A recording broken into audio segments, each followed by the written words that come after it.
Créée en septembre 2004, l'association Fondaterra préfigure une fondation de recherche d'utilité publique, la Fondation européenne pour des territoires durables. Ce réseau unique d'institutions publiques et privées regroupe à la fois des établissements d'enseignement supérieur et de recherche, des entreprises de toutes les branches industrielles, des administrations et des collectivités territoriales. Le principe, c'est vraiment une approche de projet coopératif, multi-acteurs, interdisciplinaire, à l'échelle des territoires, d'où effectivement la nécessité d'avoir des acteurs qui ont envie d'expérimenter, de se lancer sur de la réalisation. Fondaterra joue un rôle fédérateur.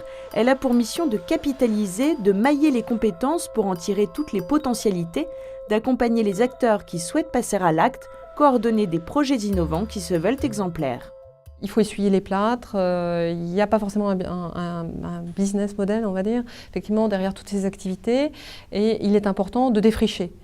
Et dans ce cadre, Fondaterra a un rôle d'investigation, de montage de programmes avec tous ses membres et donc tous les acteurs qui souhaitent rejoindre ce type de projet. Fondaterra accompagne le développement de nouvelles activités, nouveaux métiers, nouveaux modes de travail, nouvelles relations entre acteurs. Ceci suppose à la fois la mise en place de projets pilotes ayant vocation à faire levier, de nouvelles formations pour accompagner le développement de ces nouvelles compétences, d'actions de médiation pour la diffusion de ces expériences et l'organisation de retours d'expériences autour des thématiques développées. Exemple de programme coordonné par Fondaterra et expérimenté en Île-de-France, l'amélioration de l'efficacité énergétique sur les campus universitaires, un projet qui associe différents partenaires publics et privés. Une étude réalisée auprès de 2 universités, Université de Versailles-Saint-Quentin en Yvelines et Paris 11, a permis d'identifier le potentiel de réduction des émissions de gaz à effet de serre avec une intervention sur 3 axes, le bâti, les équipements techniques et la gestion. L'objectif du projet, qui a démarré en septembre 2006, est de concrétiser les économies identifiées lors de la première étude en procédant à l'amélioration de l'efficacité énergétique des universités, d'étendre la démarche aux 17 campus franciliens et de bâtir et diffuser une démarche exemplaire adaptée aux établissements d'enseignement supérieur. Le Centre scientifique et technique du bâtiment, partenaire de Fondaterra sur ce projet, participe à la mise en place d'une assistance méthodologique à ces contrats de performance énergétique. Là, actuellement, on est dans une phase du projet où on va faire une analyse un peu théorique, pas théorique, pratique, disons un exercice de simulation sur des bâtiments, voir si on menait des investissements sur les systèmes énergétiques ou sur l'enveloppe des bâtiments, quelles seraient les conséquences en matière de consommation d'énergie. Donc nous, une fois qu'on aura fait notre étude de cas, ensuite c'est d'établir un ensemble de recommandations pour que Fondaterra s'engage dans cette voie du contrat de performance énergétique. Fondaterra, par son projet sur les campus, développe des études de cas. Ces expérimentations et leurs retours d'expérience sont nécessaires pour motiver et permettre à la personne publique d'évoluer sur ces modes de passation de marché en formalisant des exigences en matière de performance énergétique, voire de mix énergétique. Le CSTB, l'ADEME ou le ministère des Finances sont donc associés à ces études de cas. Fondaterra permet ainsi de coordonner et d'expérimenter d'autres types de projets sur des territoires pilotes variés, comme des parcs d'activités économiques. Ainsi, sur la communauté d'agglomération de Val-de-France, dans le Val d'Oise, des actions très concrètes émergent d'une première phase de diagnostic partagé entre industriels, collectivités locales et autres parties prenantes du territoire. Les résultats sont gagnant-gagnant pour chaque partenaire. Ça nous permet 2 choses. D'abord, depuis 12 mois, on a pu identifier, grâce à ce groupe de travail, quels étaient les besoins et les attentes des industriels de nos différentes zones. Et donc, cette démarche a permis, à l'instant T, de définir des actions qui peuvent maintenant démarrer ou qui vont pouvoir démarrer sous quelques temps, grâce précisément à la réflexion menée en commun entre les pouvoirs publics et les industriels. Autre territoire pilote en Île-de-France, celui de Mende-Seine-Aval, dans les Yvelines, où Fondaterra travaille en étroite collaboration avec l'EPAMSA, établissement public d'aménagement du Mantois de la Seine-Aval. On est entré en contact avec Fondaterra dans le cadre d'un projet mené par la région Île-de-France de labellisation de la région en tant qu'éco-région au niveau européen, avec l'idée de mettre en place des démarches expérimentales autour de l'écologie territoriale, terme un peu général, sur lequel on a avancé concrètement sur plusieurs directions. La première, c'est sur la zone portuaire de Limay-Porcheville.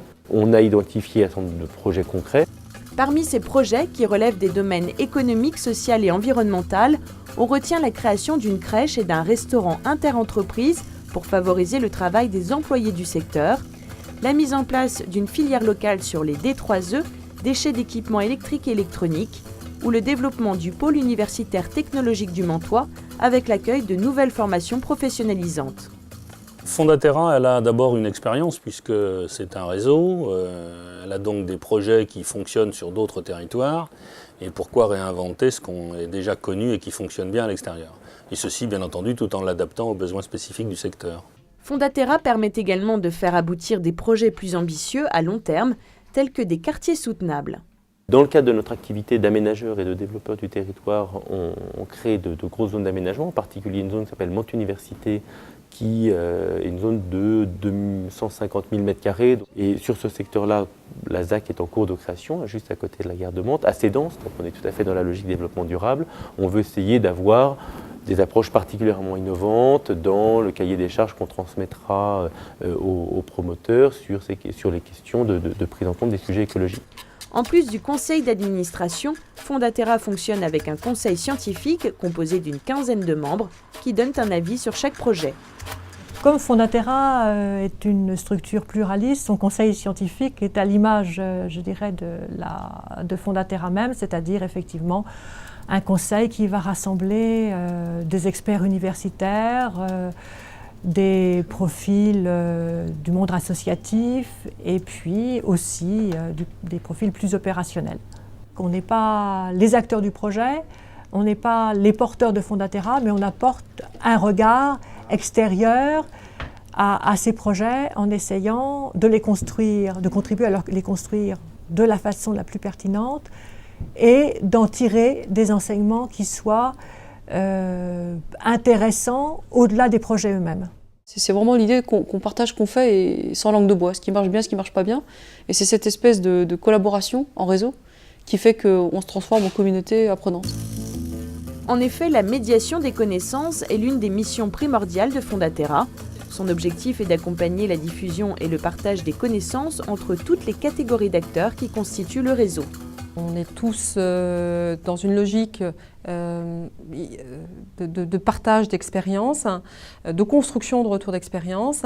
Il y a des experts, mais on sait bien qu'effectivement, il est important de pouvoir mettre à l'épreuve ces expertises et puis se confronter au terrain et à la réalité et aux usages. Donc réellement, je pense qu'il est extrêmement important d'associer les territoires, les citoyens, donc les personnes à ces projets-là, d'où une démarche très participative développée au sein des programmes de Fondaterra. Et je trouve que c'est assez rare d'avoir une institution qui soit aussi à la fois opérationnelle et avec un bon tour de table. Vous allez vous retrouver dans ce cas à côté de gens qui sont des pionniers, qui innovent, et en même temps, on peut dire que si on a envie de faire passer un message aux autres pour leur montrer comment faire changer les choses, c'est un bon endroit pour faire cette espèce d'opération de faire savoir et en même temps de faire les mains dans le capot.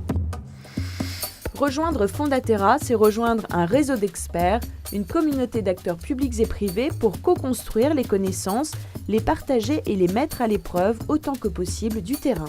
Un acteur qui nous rejoint aujourd'hui peut vraiment être en amont dans l'expérimentation et finalement essayer de tirer le meilleur de tout ce qu'il y a sur son propre territoire.